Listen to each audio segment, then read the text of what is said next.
नमस्कार, ये आकाशवाणी चंडीगढ़ है। अब आप रतिका से प्रादेशिक समाचार सुनिए। केंद्रीय युवा कार्यक्रम एवं खेल मंत्री अनुराग सिंह ठाकुर ने युवाओं से मजबूत एवं समृद्ध भारत के निर्माण के लिए आगे आने का आह्वान किया है। कल द्वीप में नेहरू युवा केंद्र द्वारा माई भारत मेरा युवा भारत थीम पर आयोजित कार्यक्रम को संबोधित करते हुए श्री ठाकुर ने कहा कि युवाओं की ऊर्जा का प्रयोग राष्ट्र निर्माण में होना चाहिए और युवाओं को भारत को 2047 तक विकसित राष्ट्र बनाने के सपने को साकार करने में योगदान करना चाहिए। उन्होंने कहा कि योग्य युवा मजबूत भारत का निर्माण कर सकते हैं और खेलों का इसमें बड़ा महत्व है।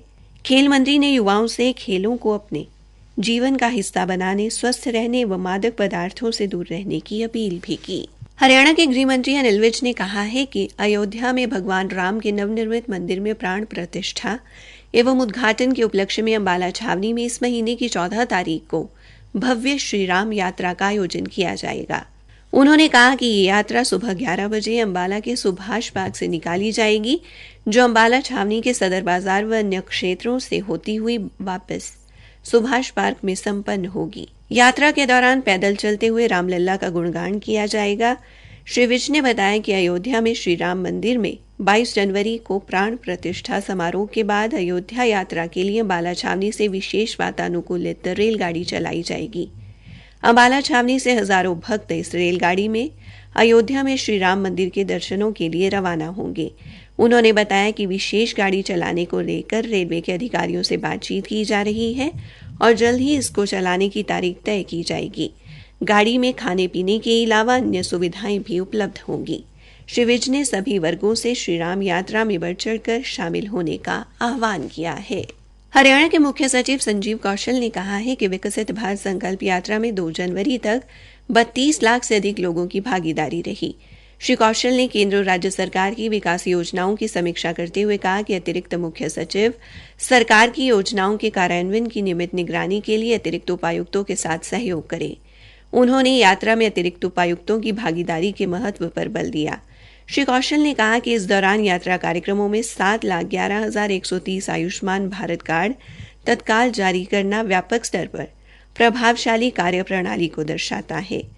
यात्रा में अब तक लगभग 6 लाख लोगों की चिकित्सा जांच की गई। उन्होंने बताया कि 2 जनवरी तक यात्रा में 8,486 किसान क्रेडिट कार्ड जारी किए गए और 56,356 नए लाभार्थियों को पीएम किसान योजना के तहत पंजीकृत किया गया। सांसद रमेश कौशिक ने कहा है कि प्रधानमंत्री नरेंद्र मोदी की विदेश कूटनीति से भारत का मान सम्मान बढ़ा है। सांसद ने कहा कि प्रधानमंत्री के नेतृत्व में आज प्रत्येक पात्र व्यक्ति तक योजनाओं का 100% लाभ पहुंच रहा है। श्री कौशिक कल जिला सोनीपत के गांव टांडा व जगदीशपुर में विकसित भारत संकल्प यात्रा को संबोधित कर रहे थे। लोगों ने कड़ाके की ठंड में भी संकल्प यात्रा का जोरदार स्वागत किया।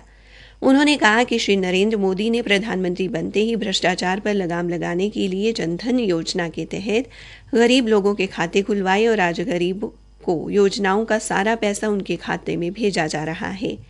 इस दौरान उन्होंने विभिन्न विभागों द्वारा लगाए गए स्टॉल का अवलोकन भी किया और अधिकारियों को केंद्र व हरियाणा सरकार की सभी योजनाओं के पात्र व्यक्तियों को मौके पर ही लाभ प्रदान करने के निर्देश दिए। हरियाणा विद्यालय शिक्षा बोर्ड द्वारा अगले महीने ली जाने वाली 10वीं 12वीं और डीएलएड की परीक्षाओं की डेटशीट जारी कर दी गई है, जो हरियाणा विद्यालय शिक्षा बोर्ड की वेबसाइट पर अपलोड की गई है। बोर्ड के अध्यक्ष डॉक्टर वीपी यादव ने पत्रकार वार्ता में बताया कि 10वीं की परीक्षाएं 27 फरवरी से शुरू होकर 24 मार्च तक, 12वीं की परीक्षाएं 27 फरवरी से 2 अप्रैल तक तथा डीएलएड की परीक्षाएं 27 फरवरी से 21 मार्च तक संचालित करवाई जाएंगी।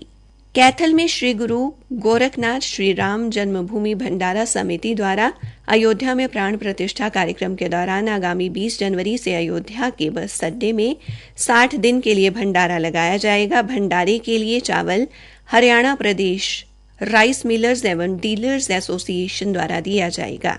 इसी के साथ ये समाचार बुलेटिन समाप्त हुआ।